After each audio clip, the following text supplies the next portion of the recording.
So if you remember, Aristotle defines virtues in terms of character traits that contribute to eudaimonia, that contribute to a good life for ourselves and flourishing.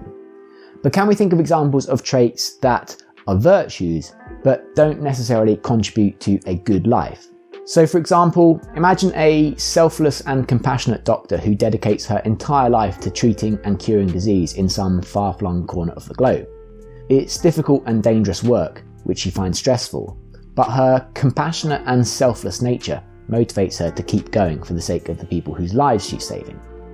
She's so dedicated to the cause that she has little time for anything else. No time for friends, family, money, or her own happiness. Eventually, the nature of her work becomes too much for her and she dies at, let's say, age 30 from disease and stress.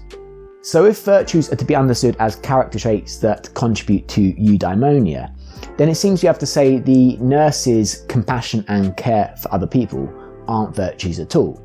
After all, they didn't contribute to her flourishing and living a good life. But this seems kind of wrong. Of course, compassion and care are virtues, but since compassion and care don't contribute to a good life for yourself, it seems Aristotle would have to say that compassion and care aren't virtues at all.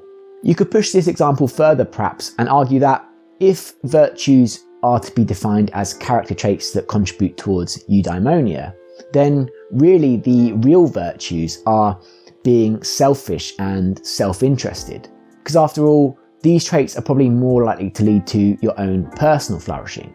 What these examples are supposed to show is that something can be a virtue, like the doctor's compassion, and not contribute to eudaimonia, or to make the objection the other way around, that there might be examples of vices like selfishness that do contribute to eudaimonia.